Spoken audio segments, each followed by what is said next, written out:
आज हम पहुंचे हैं जिला मुख्यालय मोहला के स्वामी आत्मानंद स्कूल में, जो कि भूपेश सरकार की बहुत ही अच्छी योजना में से एक योजना है, जहां पे बच्चों को इंग्लिश लेवल की एजुकेशन मिलती है, वो भी कम खर्च पे। और यहाँ पे एजुकेशन तो अच्छी है, लेकिन एजुकेशन के साथ साथ जो यहाँ के जो टीचर स्टाफ है ये अभी मेंटली रूप से ठीक नहीं है। कारण सिर्फ ये है कि इनकी जो सैलरी है पिछले कई महीनों से टाइम पे नहीं आ रही है, और इस महीने की भी सैलरी टाइम पे नहीं पहुंची हुई है। और बार बार जो प्रशासन है उनका कहना है कि कल आएगी, परसों आएगी, लेकिन अभी तक के नहीं आ रही है। आइए हम टीचरों से बात करते हैं कि क्या कारण है कि उनकी सैलरी टाइम पे नहीं पहुंच पा रही। आपने इसको ठीक। सर, आपका नाम?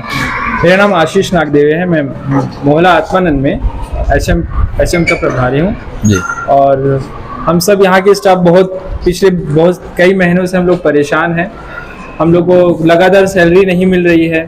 दिसंबर और जनवरी की सैलरी हमको फरवरी में मिली, उसके बाद फिर अप्रैल मई जून की सैलरी हमें जुलाई में मिली। बार बार इसके लिए भी हमें ज्ञापन देना पड़ा, लगातार कलेक्टर ऑफिस में डीओ सर के यहाँ चक्कर लगाना पड़ा। उसके बाद हमें कई प्रयासों के बाद हमें 3 महीनों की सैलरी प्राप्त हुई। उसके बाद फिर बोला गया कि आप लोग की सैलरी लगातार आएगी, लेकिन अभी भी सेम प्रॉब्लम बनी हुई है। अभी 2 महीने हो गए हैं, हमारी सैलरी अभी तक नहीं आई। इसके लिए भी हमने डीओ सर को एक बार फिर से ज्ञापन दिया सब लोग जाकर, बट फिर भी उनके द्वारा आश्वासन दिया गया कि इसी सोमवार को सैलरी आ जाएगी इस हफ्ते के। बट सोमवार से अभी और पिछले सोमवार को बीत चुका है और अभी तक सैलरी नहीं आई हुई है, जिसके कारण हम लोग को आर्थिक रूप से बहुत ही ज़्यादा परेशानी हो रही है। हम लोग का घर खर्च चलाना बहुत मुश्किल हो पा रहा है। मेरे और 7 सहकर्मी भी है जिन्हें ये प्रॉब्लम फेस करना पड़ रहा है। ठीक है मैडम, आप लोग कुछ बोलना चाहेंगे? मेरा नाम प्रीति सिंह हिरवानी है और मैं सेजिस मोहला में लेक्चरर के पद पर कार्यरत हूँ। और हमारी जो अनियमितता है सैलरी की, वो पिछले महीने से नहीं, पिछले साल से बनी हुई है। यानी कि पिछले साल के दिसंबर माह से, पहले माह नहीं आने से हम लोग 1 माह इंतजार कर सकते हैं, लेकिन दूसरे माह तीसरे माह ऐसी अनियमितता सबको आर्थिक परेशानी में डाल देती है। जब इसके लिए हम लोग डीओ जाते हैं, उसके कलेक्टर सर के पास जाते हैं, तो किसी के द्वारा कुछ कारण दिया जाता है, किसी के द्वारा कुछ कारण दिया जाता है। जैसे कि पिछले बार हम जब डीओ सर के पास गए थे, तो हम लोग को कहा गया था कि वहाँ कुछ तकनीकी त्रुटि के कारण, कुछ टेक्निकल इश्यूज के कारण हमारी सैलरी रुकी हुई है। लेकिन वहीं पे जब हम उनसे बड़े पद पे जो ऑफिसर्स है उनके पास गए, तो उन्होंने कुछ और कारण बताया। ऐसे टाल मटोल करते हुए हमारी जो सैलरी है वो हमेशा देरी होते जा रही है।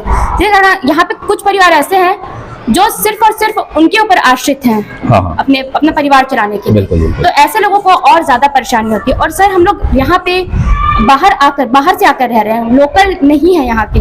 तो यहाँ पे किराया देना और किराया जो हमारे मकान मालिक है उनके द्वारा जो प्रेशराइज किया जाना, तो इससे हम लोग मानसिक रूप से भी आहत होते हैं। तो इसलिए हम लोग की ये दरख्वास्त है कि जल्दी से जल्दी हम लोग की सैलरी आ जाए, इस पे कार्यवाही की जाए। ठीक है।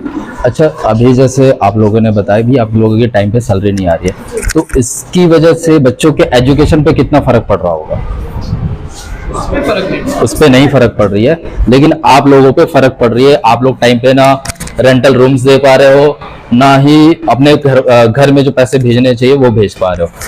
जैसा कि आप लोगों ने सुना, इनका कहना है कि इनकी टाइम पे सैलरी नहीं आने की वजह से ये मेंटली रूप से बहुत ज़्यादा परेशान है। और कई परिवार ऐसे हैं जो इन्हीं के ऊपर पर्टिकुलरली आश्रित है।